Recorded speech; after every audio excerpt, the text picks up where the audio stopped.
Bem-vindos a mais um vídeo nesse canal e no vídeo de hoje eu vou colorir a Hinata. Já faz um tempo que eu estou treinando novamente colorir e é uma coisa que me acalma e aí eu decidi colorir a Hinata junto com vocês. O aplicativo que eu estou usando é o Ibis Paint X na versão gratuita, então quando eu quero usar um pincel que é meu ou do Ibis Paint X ali, tem pincéis que você assiste propaganda e ele libera por 18 horas.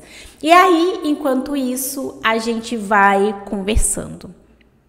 E aí, no vídeo de hoje, eu decidi conversar sobre um filme totalmente aleatório que eu decidi reassistir. É aquele tipo de filme que nossos pais vivem falando, pais não, no caso minha mãe, mas é o tipo de filme que eu escutava muito a minha mãe falando e falei, cara, quer saber? Eu decidi assistir. E aí, gente, eu me deparei com um filme extremamente diferente. Mas confesso pra vocês que toda essa instigação foi por conta de uma crítica que eu vi no TikTok, que é sobre o filme O Amor é Cego. É um filme antigo, e aí eu vi o rapaz dizendo que ele era muito problemático. Eu imaginei, porque basicamente conta a história de um rapaz que após ter sido hipnotizado de forma bem por cima, ele acaba vendo mulheres gordas como mulheres magras e altas, que é o padrão de mulher bonita, digamos assim. Aí eu falei, tá, vale a pena assistir. Até porque para falar mal de uma coisa a gente tem que assistir, eu não lembrava muito bem. Então eu decidi assistir.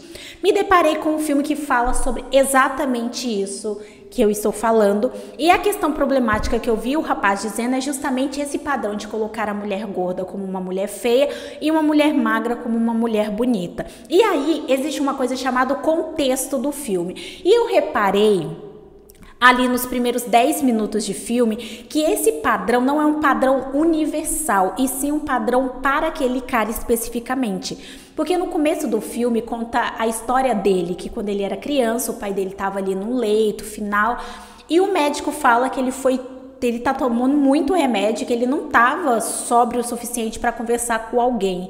Só que a mãe insiste que ele precisa se despedir do pai, tipo, o filho dela precisa se despedir do pai, precisa ter esse tipo de contato com o pai, e o menino entra sozinho. Tem que deixar isso bem claro. Claro, se ela tivesse lá, ela teria evitado essa situação, mas a criança entra sozinho. Então fica ele e o pai, os dois têm uma conversa. E ali, entre vários delírios, né, que o pai estava, porque o médico já tinha dito que ele tinha tomado muito remédio, ele estabelece esse padrão para esse menino. Inclusive, ele associa que um cara, né, que não fica com mulheres com aquele tipo de característica que o pai dele especificou, o pai dele fala para ele que é um cara que se contenta com pouco, medíocre. E isso foi um fator muito traumatizante para ele, já que ele cresce e não lembra disso, inclusive ele não lembra de absolutamente nada do pai dele, apenas que ele tinha um pai bom e que acabou morrendo aos 9 anos. Então ele nem sequer lembra dessa conversa que ele teve com o pai, mas ele acaba criando esse padrão. Então eu não achei problemático, já que não é uma coisa jogada do filme, tipo, um cara superficial que fica com aquele X tipo de mulher porque ele acha que aquele Y tipo de mulher é feia porque é o padrão do mundo. Não, é um padrão estabelecido pelo próprio pai dele. Um idiota. Tinha várias coisas que ele poderia ter dito pro filho dele ali naquele período. Tinha muita coisa que ele poderia ter dito, mas ele estava fora de si. Isso foi dito pelo próprio médico. Então, provavelmente, se o pai dele não tivesse naquele estado, com a quantidade de medicamento que ele estava, ele nem sequer teria falado o que ele falou pro filho dele. Então, eu não achei problemático. Talvez eu seja problemática e não tenha visto problematização no filme. Mas eu não vi, porque foi o pai dele que falou o tipo de padrão de mulher que seria bonita para a visão dele e isso ficou no inconsciente. Outra coisa que eu gostei muito desse filme, que eu nunca tinha reparado, é que, na verdade, o hipnólogo que fez isso com ele no elevador é o Tony Robbins. E caso você não saiba, eu amo o Tony Robbins, eu gosto muito do Tony Robbins e ter percebido que na verdade se trata do Tony Robbins bem mais novo, eu gostei bastante. E ele cita uma dessas coisas, ele pergunta sobre a infância dele, ele fala que ele não lembra. E o Tony Robbins chega a falar pra ele, olha, 9 anos é uma idade bem grandinha, era pra você lembrar. E ele percebe que as questões dele é muito superficial. Então Tony Robbins fala lá umas palavras pra ele, cria um impacto. E desde que ele sai de lá, ele começa a ver as mulheres como elas realmente são, ou seja, de dentro para fora. Mas ele vê essas mulheres, digamos, feias, bonitas, porque ele vê o interior delas. O filme vai caminhando, ele começa a achar que ele tá bem, porque ele começa a ter chance com várias mulheres e o amigo dele começa a estranhar o tipo de padrão de mulher que ele fica, já que ele era muito superficial. Até que ele conhece a mulher que ele se apaixona, que coincidentemente é a filha do chefe dele. Isso gera uma série de problemas no filme porque as pessoas começam a achar que ele é tão superficial que ele está usando uma jovem para conseguir uma promoção, que no caso ele consegue. Mas essa a gente sabe que internamente não é essa a questão, mas isso acaba se tornando ali totalmente internamente ali. Dá uma raiva do filme num certo quesito do momento ali, porque o amigo dele se incomoda muito com esse padrão. E o amigo dele vai atrás do Tony Robbins e consegue convencer o Tony Robbins a desfazer essa situação. Só que aí a gente vê várias problematizações acontecendo entre o romance dele com essa filha do chefe, porque ele não consegue mais ver ela daquele jeito perfeito que ela era e que ele gostava, porque ele não está mais sobre esse efeito. Mas eu acho que é um tipo de situação que tinha que acontecer no filme. Porque se ele casasse e ficasse com essa pessoa não vendo como ela realmente era, não haveria o contexto do filme.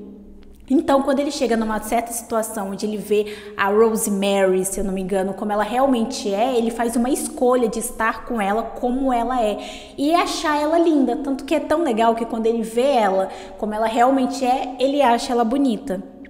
Porque, na verdade, o que fazia ele ter aqueles tipos de padrões totalmente superficiais foi o trauma dele da infância.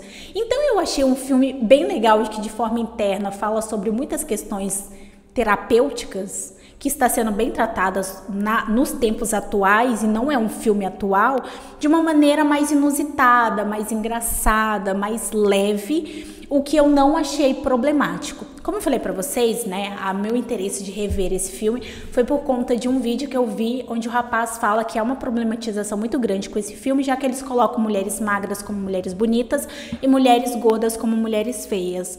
Mas eu não consegui ver essa problematização por conta do começo. E eu queria muito saber se é um filme problemático e eu não consegui enxergar a problematização dele, ou se ele não é um filme problemático por conta do início se explicar o porquê aquele padrão para ele era um padrão bonito, que foi o que o pai dele acabou inserindo nele. Então, toda a contextualização desse filme é porque eu não consegui entrar nesse contexto. Se é ou se não é. Mas, enfim, é um filme bem legal, é um filme engraçado, é um filme com várias circunstâncias que faz com que a gente acaba refletindo sobre como que é construído esses padrões de beleza, porque ele tem muita influência com as pessoas que nós convivemos, com nossos parentes e com o tipo de padrão de beleza que nós estamos acostumados, tanto pelas mídias, vídeos, televisão e pessoas ao nosso redor, consiste em dizer pra gente o que é bonito, que também é um vício de imagem que é construído também através da mídia. Eu consegui tirar esse tipo de mensagem desse filme. Queria saber se eu vi pelo em ovo ou se de fato esse filme fala sobre isso. Mas é isso, como vocês estão vendo aí o resultado, esse aí foi a Renata. Eu acho que a coisa mais diferente que eu fiz foi um efeito, uma técnica de luz no olho da Renata, que eu achei que ficou bem legal. Mas tirando isso, foi uma pintura bem simples e básica. Espero muito que vocês tenham gostado e até o próximo vídeo.